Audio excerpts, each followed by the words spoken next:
अनंत कोटी ब्रह्मांड नायक राजाधिराज योगीराज परब्रह्म सच्चिदानंद सद्गुरु श्री अक्कलकोट निवासी श्री स्वामी समर्थ महाराज की जय। हे स्वामी भक्तांनो, आपले या चॅनलमध्ये खूप खूप स्वागत आहे। मी स्वामी सेवेकरी आज आपणास ऐकवणार आहे श्री स्वामी समर्थ यांच्या जीवनातील लीला कथा सोप्या भाषेत। आज आपण पाहणार आहोत 33वी कथा चिंतोपंतांची इच्छापूर्ती आणि 34वी कथा भक्तवत्सल श्री स्वामी। ती मी आज आपणास ऐकवणार आहे। त्याआधी आपण श्री स्वामी समर्थ यांना प्रार्थना करूया। हे स्वामी गुरुवर्य, तुमचा कृपाशीर्वाद कृपादृष्टी सदैव आमच्यावर निस्सीम राहू देत। तुमच्याबद्दलची श्रद्धा सदैव आमच्या मनात वास करू देत। सगळ्यांचा कल्याण करावं, काय चुकलं असेल तर आम्हाला माफ करावे। तुमचा वरदहस्त सदैव आमच्या मस्तकावर असू देत आणि आमचे मस्तक सदैव तुमच्या चरणी लीन असू देत।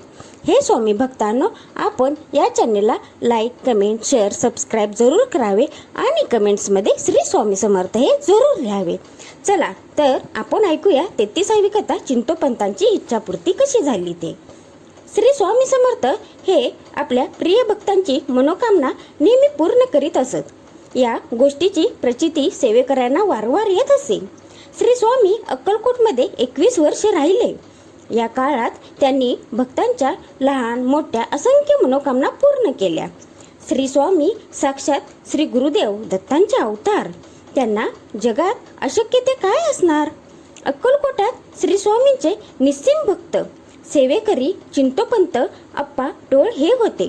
ते स्वामींना परमपिता परमेश्वर मानत असत। टोळांच्या घरी स्वामींचे सदैव जाणे येणे असायचे।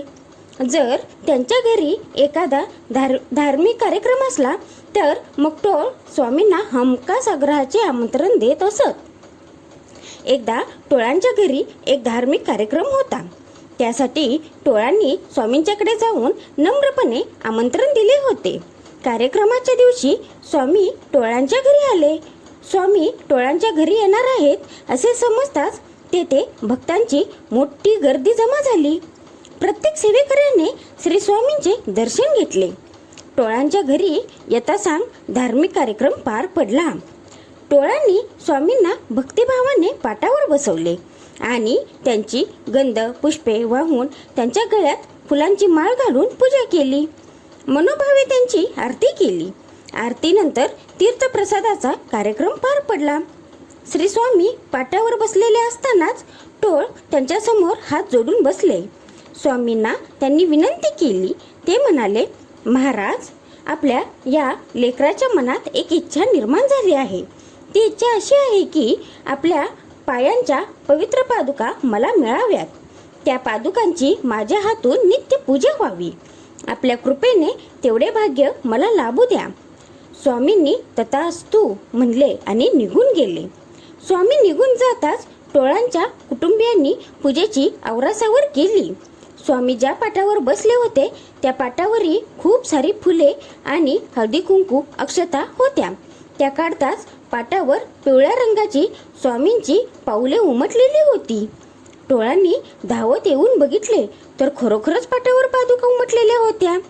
स्वामींनी आपली इच्छा पूर्ण केल्याचे बघून टोळांचे हृदय भरून आले। त्यांच्या डोळ्यात आसवे दाटून आली। त्यांनी तिथूनच स्वामींना वंदन केले। टोळांच्याकडे पाटावर उमटलेल्या पादुका कायमच्या तशाच राहिल्या। पाट धुतला तरी काही फरक पडत नव्हता। त्या पादुकांच्या दर्शनाला गावकऱ्यांनी गर्दी केली होती। स्वामींनी टोळांची मनोकामना पूर्ती केली ती अशी। बघा, स्वामी आपले हे भक्तेचे भुकेले आहेत। त्यांना दुसरं काहीही नको असतं। आता आपण बघूया 34वी कथा भक्तवत्सल श्री स्वामी। गंगा नदीच्या काठावर वसलेल्या हरिद्वार या तीर्थक्षेत्री 2 पैलवान राहत होते। मल्लविद्येत ते निपुण होते। त्यांच्या अंगी हत्तीचे बळ होते। बलदंड आणि धिप्पाड असलेले ते दोघे पैलवान स्वभावाने मात्र क्रूर आणि वागण्या बोलण्यात मरगूर होते। आपल्या अंगी असलेल्या बळाचा त्यांना गर्व होता। संपूर्ण गावात त्यांची दहशत होती। गावकऱ्यांना मारहाण करणे, त्यांची संपत्ती लुटणे, स्त्रियांचा अपमान करणे ही नीच कामे ते नेहमी करत असत। इतकेच काय, कित्येकदा रागाच्या भरात त्यांनी अनेक खूनही केले होते. त्या दोघा मरगूर पैलवानांच्या जाचाला सारे गावकरी कंटाळले होते, पण त्यांना बोलायला कोणाचीही हिंमत नव्हती. स्त्रिया तर त्या दोघांना शाप देत होत्या, कारण त्यांच्या मनात कुणाविषयी दया माया नव्हती. देवा, या दोघांना ठार मार आणि आमची यांच्या त्रासातून सुटका कर, अशी लोक देवाकडे प्रार्थना करत असत. कुणी कितीही पापी, दुराचारी, शक्तिशाली असला तरी त्याच्या पापाचा घडा एक ना एक दिवस भरतच असतो. आपल्या कर्माची फळे प्रत्येकाला भोगावीच लागतात. त्या दोघा नराधमांच्या बाबतीतही नेमके तसेच घडले. एकदा दोघेही खूप आजारी पडले. त्यातच त्यांची शक्ती क्षीण झाली. हात पाय वेडेवाकडे झाले. त्यांना अगदी चालणे फिरणेही कमालीचे मुश्किल झाले. भरीस भर म्हणून त्यांना रक्तपितीचा रोग झाला. त्यांच्या हातापायांची बोटे झडून गेली. गंगा नदीच्या काठावर ते भीक मागू लागले, पण त्यांना कोणी भीकही देईना. सारे त्यांचा धिक्कार करू लागले. त्यांना त्यांच्या कर्माची फळे मिळाली. त्याच काळात श्री स्वामी समर्थ हरिद्वारात वास्तव्यास होते. एके दिवशी श्री स्वामींना एका विद्वान ब्राह्मणाकडे भोजनाचे निमंत्रण होते. ते त्या ब्राह्मणाकडे भोजनास बसणार तेवढ्यात काहीतरी आठवावे असे करत ते ताडकन उठले आणि चालू लागले. ते बघून जमलेली मंडळी चकित झाली. वेगाने चालत श्री स्वामी थेट गंगा घाटावर पोचले. तेथे ते दोघे दुष्ट पैलवान आपल्या कर्माची फळे भोगत असल्याचे त्यांना दिसले. श्री स्वामींना बघून दोघे दिनवाणेपणे मनातल्या मनात स्वामींची करुणाभाकीत माफी मागू लागले. स्वामींच्या पायाशी लोळू लागले. ते बघून तिथे लोकांची गर्दी जमू लागली. ते दोघे कोण आहेत हे श्री स्वामी पूर्णपणे जाणत होते. त्यांची पापकर्मे त्यांना माहीत होती, पण तरीही स्वामींना त्यांची दया आली. त्यांनी आपले चरण त्या दोघांना लावले. त्याबरोबर त्यांचा भयानक रोग बरा झाला. निरोगी होऊन ते पुन्हा पूर्वीसारखे दिसू लागले. निरोगी होऊन उठताच त्यांनी श्रीचरणांवर लोळण घेतली. अश्रू ढाळत माफी मागू लागले. यापुढे सज्जनपणाने वागण्याची आणि कष्ट करून पोट भरण्याची शपथ घेतली व पुढील आयुष्य श्री स्वामींची सेवा करण्याचा निर्धार केला. तो चमत्कार बघून भोवताली जमलेले सर्व लोक चकित झाले. या साधूच्या रूपाने प्रत्यक्ष परमेश्वरच पृथ्वीवर अवतरल्याची त्यांची खात्री पटली. श्री स्वामी चरणी आशीर्वाद घेण्यासाठी सारे नतमस्तक झाले. त्याच गर्दीत एक कुटील स्वभावाचा संशयखोर ब्राह्मण उभा होता. त्याने घडलेला सर्व प्रकार पाहिला. स्वामींच्या बाबतीत त्याच्या मनात शंका आली. स्वामींची चौकशी करण्यासाठी तो तोंड उघडणार तोच रागाने त्याच्याकडे बघत स्वामींनी त्याला थांबवले. ते कडाडून म्हणाले, तुझ्या मनात आलेल्या शंकाचं मी नंतर निरसन करतो. आधी तू तुझा पूर्व इतिहास जाणून घे. मागच्या जन्मी तू हस्तिनापुरात राहणारा एक भिकारी होतास, पण तू दुष्कृत्ये व पापकर्मे करणारा होतास. गतजन्मी तुझ्या हातून हत्याही झाल्या आहेत, दुराचारही झाले आहेत. त्यासाठी तुला राजाने राज्यातून हद्दपारही केले होते, तरी तू वटणीवर आला नाहीस. या जन्मीही तू पापकर्मे केलीस. अगदी कालही तू एका निरपराध गाईला ठार केलेस. कुठे फेडशील हे पाप? स्वामींचे ते कडक आवाजातील बोलणे ऐकून त्या ब्राह्मणाच्या भीतीने थरकाप उडाला. तो गर्भगळीत होऊन स्वामींच्या पाया पडू लागला.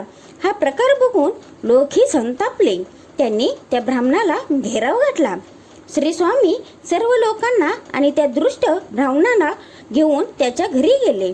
तेथे घराच्या मागे एक गाय मरून पडलेली लोकांना दिसली. ते बघून लोकांचा राग अनावर झाला. ब्राह्मणाच्या अंगावर काही लोक धावून गेले. त्यांना थांबवून स्वामींनी त्या ब्राह्मणाला त्याच्या या कृत्याचा जाब विचारला. तेव्हा हात जोडून रडत तो ब्राह्मण म्हणाला, महाराज, आपण प्रत्यक्ष परमेश्वर आहात. तुम्हाला ओळखण्यात माझ्याकडून चूक झाली. हे परमपित्या, मला माझी चूक मान्य आहे. आपण द्याल ती शिक्षा मी भोगतो. मला माफ करा आणि आपल्या चरणांची सेवा करण्याची संधी द्या. मी अखंड तुमच्या सावलीखाली राहीन. त्याचे बोलणे ऐकून महाराज म्हणाले, तू निष्पाप गाईला मारले आहेस ना, मग तिला पुन्हा जिवंत कर. स्वामींचे ते बोलणे ऐकून ब्राह्मण हबकला. त्याने पुन्हा हात जोडले, स्वामींची विनवणी केली. तेव्हा त्याला सुबुद्धी झाली. धावत जाऊन त्या ब्राह्मणाने एका पात्रात पाणी आणले. स्वामींचे चरण धुवून ते तीर्थ गायीवर शिंपडले. काही वेळात गाय जिवंत होऊन उठून बसली. ते बघून साऱ्यांनी स्वामींचा जय जयकार केला. तो ब्राह्मण मग स्वामींच्या पाया पडला व सदैव त्यांच्या सेवेत राहिला. बघा, स्वामींनी कशा लीला केलेल्या आहेत त्या आपण नेहमी ऐकाव्यात. त्यामुळे आपल्यातही एक सकारात्मक ऊर्जा निर्माण होती. आमची स्वामी सेवेकरांची जास्त काही इच्छा नाही, फक्त स्वामींच्या कथा, लीला, त्यांच्या जीवनातील घडलेल्या घटना ह्या सर्व लोकांपर्यंत पोहोचाव्यात आणि ते त्यांची सेवा करावी, भक्ती करावी एवढीच इच्छा आहे आणि सर्वांचे कल्याण व्हावे ही आमची मनोभावे इच्छा आहे. ती स्वामी पूर्ण करोत.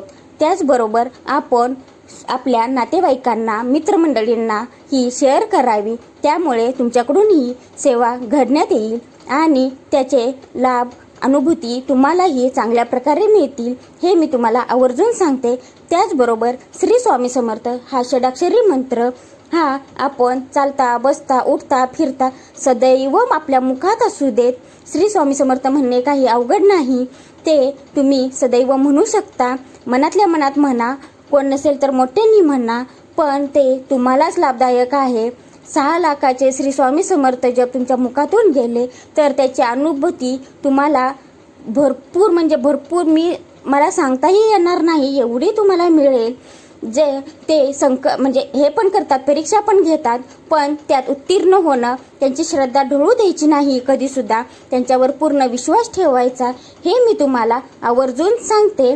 आणि श्री स्वामी समर्थ हा जप तुम्ही आवर्जून करा आणि त्याची चांगली अनुभूती तुम्ही घ्याल. तुमच्या जीवनात चांगले आनंदाचे अनुभव येतील हे मी तुम्हाला आवर्जून सांगते. असो, आजची केलेली सेवा मी श्री स्वामींचरणी अर्पण करते. काय चुकलं असेल तर त्यांनी मला जरूर माफ करावे. श्री स्वामी समर्थ. जय जय स्वामी समर्थ.